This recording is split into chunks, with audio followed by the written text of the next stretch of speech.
Okay, so now my last video, number 10, on how to finish in a cookie cutter. We're going to talk about the rest of this. So I have the one that I stitched that I showed you how to do all the parts to. And then what I did is in another playlist, I have or it will be breaking down how I get my glasses off so I can see how, and you're in frame, a how-to video on doing like a daisy type flower with French knots and chain stitch, how to do like a poppy or like a Romulus, not Romulus, oh my gosh, Star Trek, Runculus, one with French knots and bullion. And then this is a queen stitch, a variation of a queen stitch with a French knot on top that I actually do in my Fox in the Box spring, and then also how to do like stems, like with the stem stitch.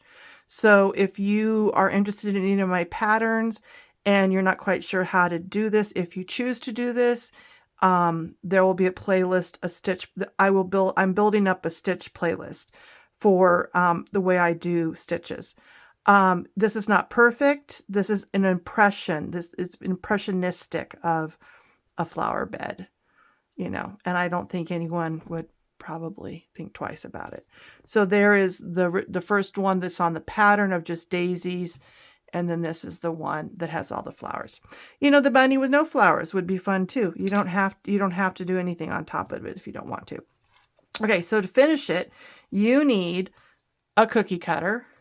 You will need cardboard and either a drill with a tiny little drill bit or someone who is capable with a drill, or both. You'll need both, or at least the drill if you're capable with the drill.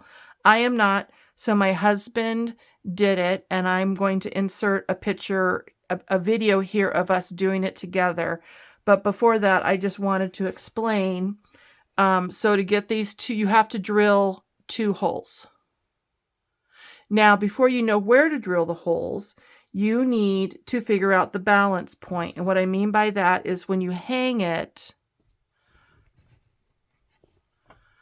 it's not tipping one way or the other. So the first trick that I need to show you is how to get the balance point. So to do that, you just need a piece of string, just thread, and you need a teeny tiny little piece of tape. That's too wide. So I'm going to take this tape, maybe, and I'm just going to get enough of it to put in the center. Here's my string. I'm going to put the tape over the center of my string the long way. So it's like that. And then I'm going to come here, and where I think the balance point is, and let's just pretend like I think the balance point is actually down here. And what I'm basically doing is that I'm kind of recreating when I'm hanging it what it's going to do with the weight. So let me tilt you a little bit. So there's where I'm guessing the balance point is. And I don't know if you can see it, but the nose is tipping down. The butt's up slightly higher. The behind's up slightly higher. So if that's the case, then that means I need to move it forward a tad. So now I'm kind of putting it right where we have those holes. So, little piece of tape, and then test it. And then once you're pretty sure that's where you want it, then you need to get some kind of a marker that will work on metal. I dotted this end. Then I take the tape off.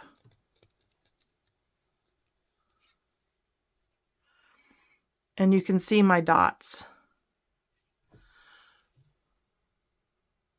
So see, I dotted one end, and then I just eyeballed across. He hit pretty good. You know, I mean, it wasn't exactly where my dot was, but I mean, it's a little cumbersome. What I'm realizing about this whole thing that I've made dozens and dozens of, you kind of forget the cumbersomeness until then you teach someone else how to do it. All right, so you have, say you have your two, now you have two dots. If I laid it, you know, I do not hold it in your hand and try and drill. Please do not do that. So what the cardboard is for is if you just, you know, you could try to balance this way, but it gets a little hard because there are your holes. You have these ears. So what we use the cardboard for, see what happens with the bunny? We have just as much cardboard of those ears.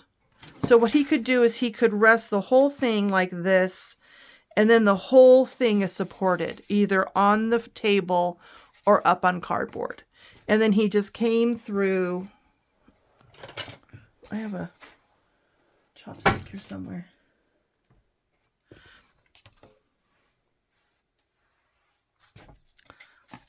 So because we build up the cardboard, then he could come straight through and drill and have support. So he, you know, I think he's right-handed, so he was doing this. So, you know, you can, you know, you need to build up cardboard underneath. So whatever, you know, say you were, you know, you had to put holes somewhere else, and, you know, you just need to build up cardboard in those spots so that where you're drilling, or, you know, we don't have one, but I think like if you had like a vise for like fly fishing or something, you could probably, you know, do it somewhere, probably more like that, and then drill that way. But this worked for us to just, you know, think about cardboard, building it up, and then drilling. So, I'll put that video in right here. So we are going to show you how we drill these two holes. You can just see the little black dots. My husband's here, that's his hand to help me. We have a stack of cardboard that he's gonna brace the bunny, because obviously that won't work. We have to get it like this. So we've built up cardboard where he can rest that. Wherever you need to have it flat to drill your holes, you just want to build up some cardboard to support it. And the main thing is just to go very, very slow, and he has used a very, very small drill bit. So I'm handing this over to him, and I will videotape him. Get you in, okay, hold on a second, let's get you. Okay, go ahead.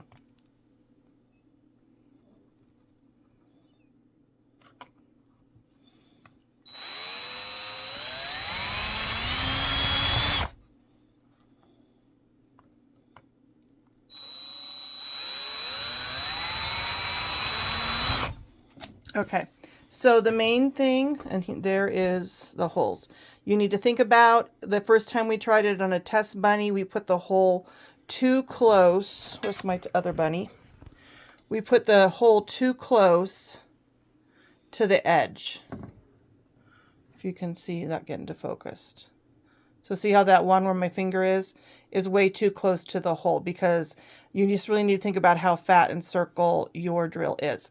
So that is how the safest way to get your holes drilled, punched into your cookie cutter. And definitely the coppery is the toughest. Aluminum and tin are slightly softer, but having a buddy and doing it with a cardboard to build up is probably the best way to go. Okay, so you have your holes drilled. Now you need to do a loop-de-doo of wire. This is another one of those things that I cannot say after, you know, however many times I've done this, that if another way came around, or if I, you know, saw someone else doing it differently, or it's evolving. But right now, this is how I do it. So I like the slightly thinner gauge. This is 24 gauge. And you just need I like a longer piece, not fabric scissors, craft scissors. I like a longer piece so that that's probably way longer than I needed it to be. I'm going to cut that in half. I don't need that much. We'll use that next time. So the thing I have discovered about wire is you kind of have one shot, is my opinion. So you're going to do a U shape from underneath like that. Then you need to find, or you don't have to, this is the way I do it, some interesting bead. And I usually like to go off of what my color is. So here's my beads. Put that in there, put my glasses on so I can see. You can see, you're in my eyeball, so you probably can see. Oh my gosh, I'm going to scoot this a little forward so that I can like reach. Okay. All right. So we have lots of colors in here. We kind of have warm tones with the coppery. You know, we could pull just a red out. That's not bad. We have some very cool kind of light pinky, which is like that. Some of these beads will go through to, what is it, 30 gauge wire. Some won't. So you just have to, it's just trial and error. You could do a black.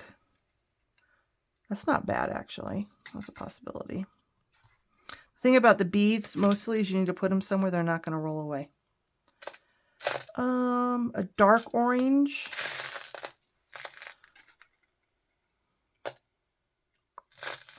There's another little orange. Put that on my bead circle. I kind of have thread in a circle so they don't roll away. That burgundy, that's interesting. That's not the right color. Oh, that'd be a cool bunny bead. That'd be really cool with white. Actually, that's not a bad idea. When I drop it, oh my goodness, it was right here. Where did it go? This one's kind of cool. It's kind of a see-through. Where did that one go?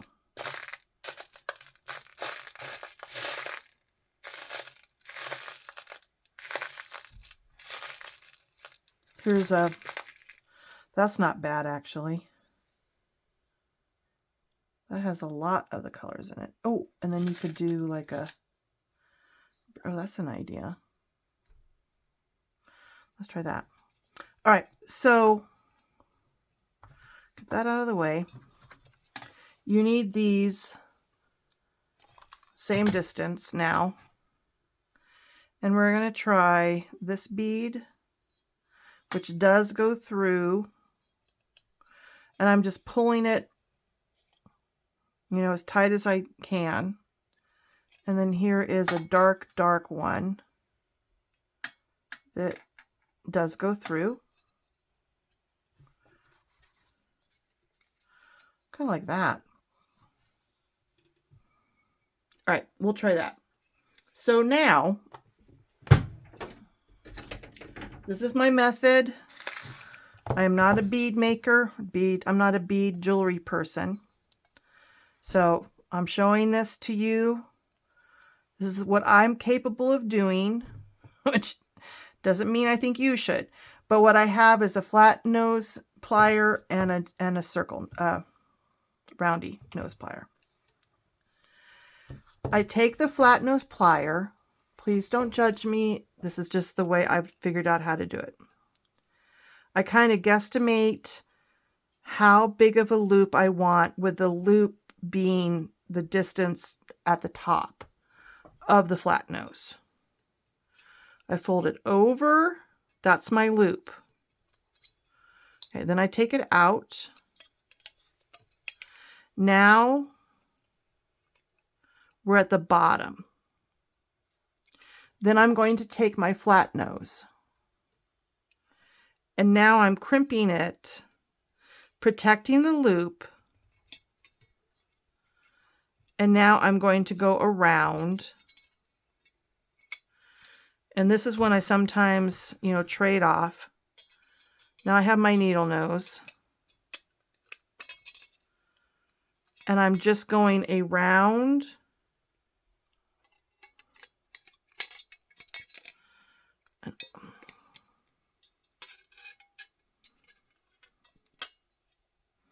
See, I'm just going around, coiling around. I don't know, you know.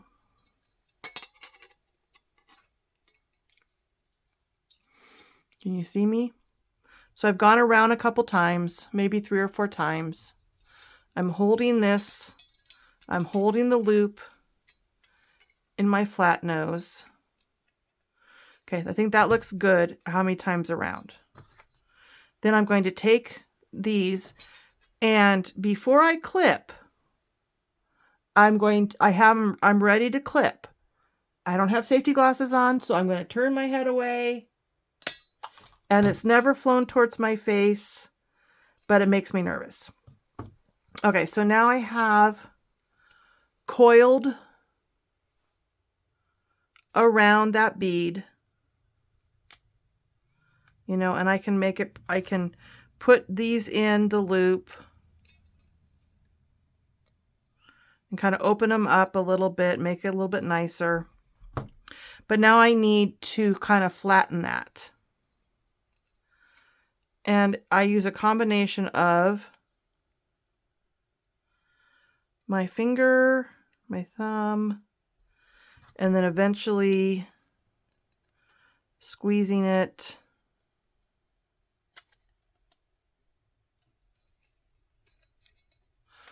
My frame. Just kind of squeezing it around until I mostly, you know, get it flattened. I am sure. And then a good thing for the needle nose, again, is to stick them in and then kind of use that to twist and get your hole open again. So if you watched that and cringed and thought to yourself, oh my goodness, why didn't she whatever? Kindly make a video. Kindly make a video and then let me know you made a video, and then I will gladly link your video, because I said I am not a bead person, jewelry person at all. So this is not staying in, but you can see the large variation in what happens when I put the loops on. It's different every time. But I like that. I like those 2 beads with this one. Oh my goodness. Okay, so to keep this in so it doesn't fall out, we're going to use 2 kinds of Velcro. We need the sticky Velcro, like the dots, and we need the non-sticky Velcro to sew on the rabbit. So I just use 2 brands. It doesn't matter. It's on the back. Nobody will see it. So you just need to cut 2 strips, and then they'll just go like that on each other. And it doesn't matter that they're 2 different brands. We're going to do the sew first. Do not try and do the adhesive Velcro on the rabbit. One, it won't work. It'll pull off. It's too fuzzy. So it'll pull off like the second time you try and pull the rabbit out. And also don't try and stitch the sticky Velcro, because it'll ruin your needles. And yes, I'm saying that because I have tried to do that and it has not gone well. So to do this, you need, put my other beads in there that we're not using. You just need some green or whatever color you used. So the head is a good place to do it, and probably down here is a good place to do it. So for the head, I just put, you know, get it started. I'm looking for a thimble.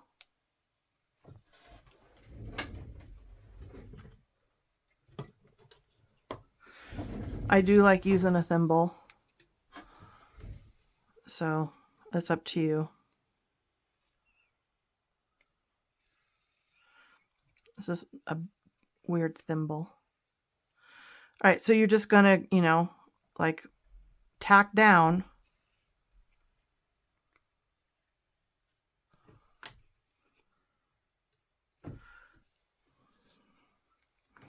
Kind of whip stitch, you know, and a long needle and a thimble work really well together. You know, maybe like 6 points, you know, your corners. And you don't want to go through to the front.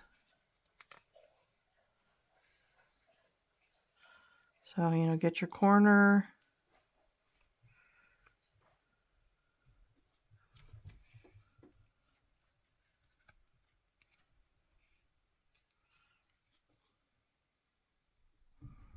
And then like kind of, you know, your long end.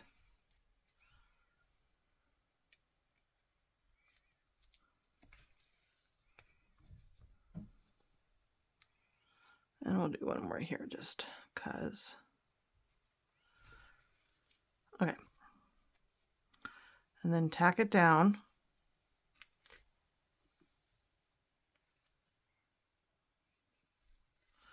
Knot it off good.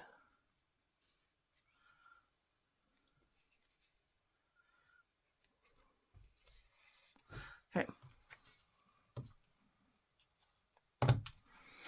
Okay, so there's one of my sew Velcros, and then the other Velcro I think I want here, which looking at this will kind of be like right here. And it's okay if you think you got too much for your space. You know, that just happened to be how big that piece was. So we'll put it like right there. Lock down our thread. And then we're going to get, that's when this thimble comes in handy. And we're just going to whip stitch around.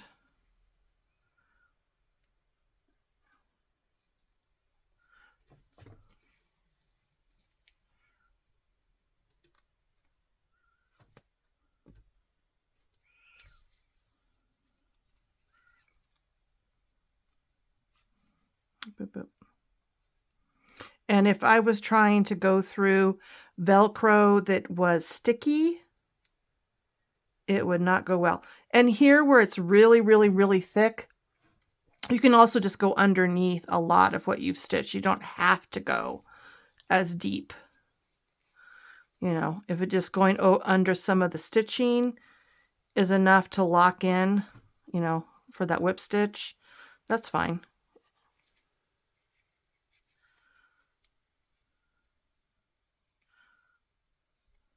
But, you know, sharp needle, sharp long needle, and a thimble. Once you figure out how to deal with a thimble, it does save the fingers.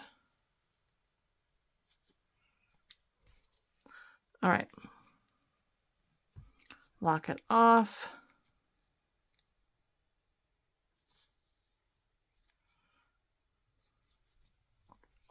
I feel like I'm being sloppy, but honestly, a lot of times at the end of the project, and this is a craft scissors, this is paper scissors I'm trying to cut thread with, I do get sloppy.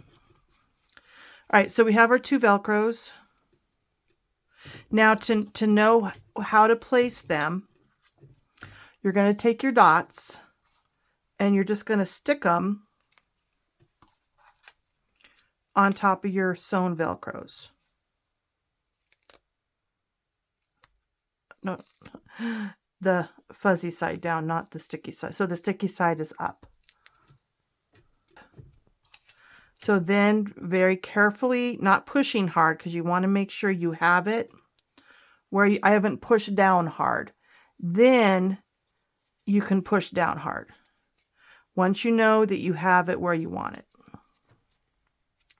And I'm just squeezing down over those Velcro pieces. Now, it's not foolproof. Like if you ripped it off 100 times, the other Velcro would come off. You do need to be kind of gentle, but it works. Okay, so there you go. There is how to finish a bunny in a cookie cutter.